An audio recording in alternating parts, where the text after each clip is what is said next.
उनके बहकावे में आ गई और पूर्ण बहुमत नहीं, भारी वजनदार बहुमत से और कांग्रेस पार्टी की सरकार बनी।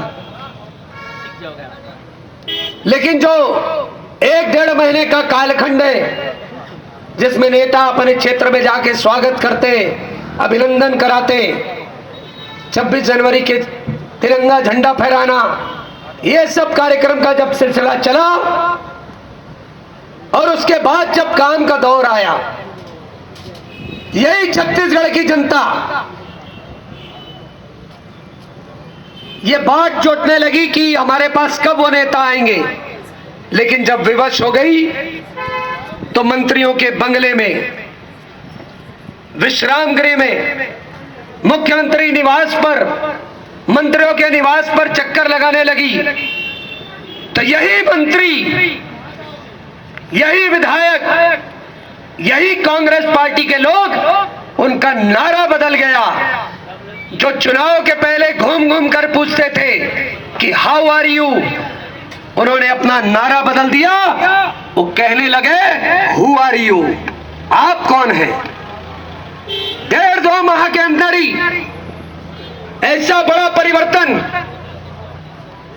छत्तीसगढ़ का मजदूर, किसान, माताएं, बहनें सब परेशान, क्योंकि आप सब जानते हैं कि मार्च के पहले जो शराब के ठेके होते और शराब के ठेके होने के कारण अब ये ठेका होगा। हमारी माताएं, बहनें ने जब उनसे पास जाकर संवाद किया तो विधानसभा के अंदर ये विषय लाकर कि हम एक जांच कमेटी बनाएंगे, हम सर्वे करेंगे कि दारू और शराब को बंद करना है कि नहीं करना है। ये आपके हाथ, बाएं हाथ का खेल था। लेकिन जैसा मैंने बताया कि ये सरकार लोक लुभावने वादे लेकर और सत्तासीन हुई है। लेकिन ये बहुत ज्यादा दिन चलने वाला नहीं है। पिछले साल आपने देखा होगा कि हमने अलग अलग जगह पर धरना दिया था कि वैसे भी मामले में रोज नए पैतरे। पिछले साल आपने देखा होगा कि जांजगीर का अगर किसान जो कोरबा में रहता है, अपना खेती करके अगर जांजगीर जिले से धान अपने घर के लिए, खाने के लिए ला रहा है, तो पुलिस उसका पीछा करके और उसको FIR कर रही है। घूम घूम कर 4 कट्टी अगर धान लेकर आ रहा है तो पुलिस वाले उसका पीछा करके उसके पूछते कि ये धान क्या है। धान नहीं हो गया, चरस, अफीम और गांजा हो गया। पिछले साल भी बहुत प्रताड़ना हुई और उस प्रताड़ना के कारण जो कर्ज वसूली की बात थी, जैसे ही शपथ ली कि बिजली बिल हाफ करेंगे, कर्जा माफ करेंगे, सबको लगा कि सरकार अच्छी है। कर्जा जो है वो और तेजी से वसूली होने लगी। बेमेतरा के एक भुवनेश्वर चेरक करके किसान है, उसने आत्महत्या की।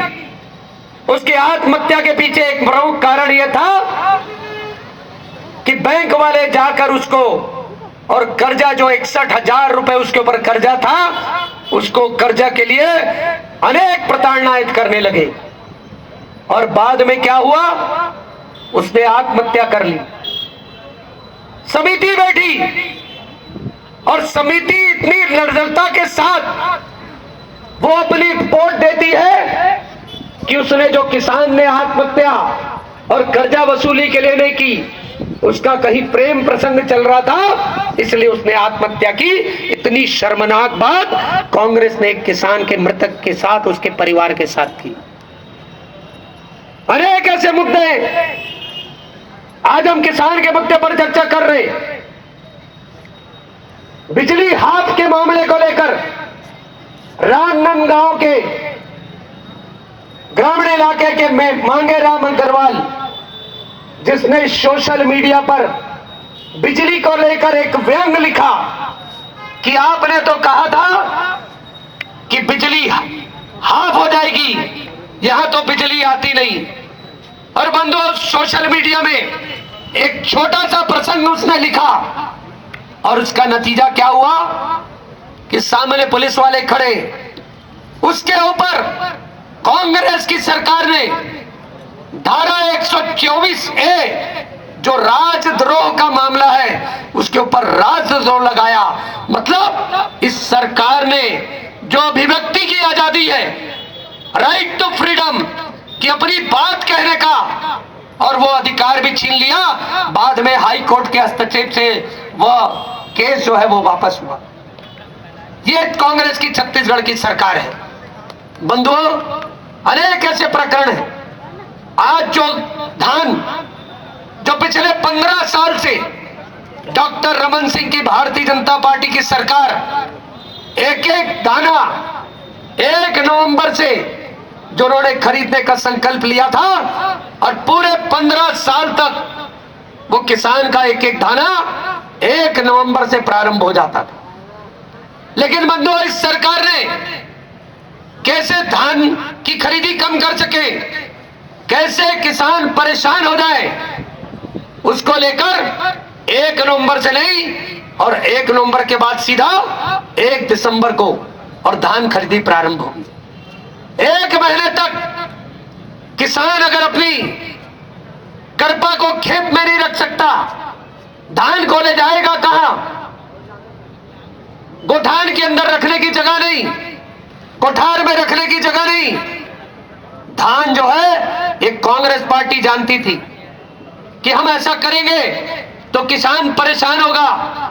जब किसान परेशान होगा तो जो 1860 रुपए का जो समर्थन मूल्य है, उस पर कांग्रेस के जो बिचौलिए, कांग्रेस के जो एजेंट हैं, उनसे 11 रुपए 12 रुपए में धान खरीदेंगे। किसान मजबूर हो जाएगा, क्योंकि 1 महीने तक अगर धान पड़ा रहा तो उसकी सुस्ती जो आती है, धान का अपने आप वजन कम होगा।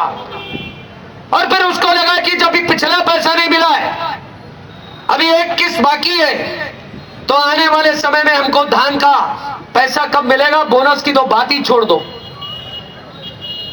किसान बड़ा दिग्भ्रमित था, लेकिन उसके बाद भी उसने कहा कि मैं धान आखिर बेचूंगा तो मेरी मेहनत, मेरा बीज, मेरा परिश्रम कहां जाएगा? उसको तो 12 रुपए में भी जो धान है वो बिल्कुल पुसाई नहीं पड़ता, उसमें घाटा होता। लेकिन कांग्रेस की सरकार आज ये बहाना मार रही है कि बारदाने की खरीदी में केंद्र सरकार का हाथ है। बारदाना खरीदना ये राज्य का विषय। 35 रुपए 40 रुपए में जाकर और बोरा मिल रहा है, और सरकार ने तय किया कि हम 15 रुपए मंडी में देंगे। बंधुओं, जिन नेताओं ने मंडी को घूमा है, जो लोग इस किसानी से जुड़े, आप अगर मंडी चले जाएंगे तो 13 रुपए से कभी ऊपर और बोरे का रेट नहीं मिल रहा है। 15 रुपए भले सरकार ने कहा है, 12 रुपए तक भी मिल रहा है। किसान परेशान है। गिरदावरी रिपोर्ट के अनुसार रकबा कम करने की बात हो रही है कि किस तरह से रकबा कम किया जाए। मेड़ में धान नहीं होता, इसलिए उसका रकबा कम किया जाए। और हम पूछना चाहते हैं भूपेश सरकार से कि जो आप है, जो लगानी लेते हैं, क्या आप मेड़ की लगानी नहीं लेते? क्या मेड़ की लगानी लेते हैं? जो सिंचाई जहां पर है, एकड़ के हिसाब से आप सिंचाई का रकबा तय करके और सिंचाई का शुल्क लेते हैं। लेकिन यही प्रकरण, मैं तो कहता हूं कि डूब मरने वाली बात है कि जो कांग्रेस मेड़ का रकबा कम करे, कैसे मेड़ का धान खत्म हो। कांग्रेस के प्रदेश अध्यक्ष मोहन मरकाम की विधानसभा में, बंधुओं, मोहन मरकाम की विधानसभा में एक धनी राम नेताम करके कृषक है, उसका रकबा जो है कम कर दिया गया, मेड़ का हिस्सा काट दिया गया, और भी उसका छोटा सा रकबा था उसको बिल्कुल शून्य कर दिया गया, और उस किसान ने आत्महत्या कर ली। जो कांग्रेस के प्रदेश अध्यक्ष मोहन मरकाम की विधानसभा क्षेत्र है, धनी राम नेताम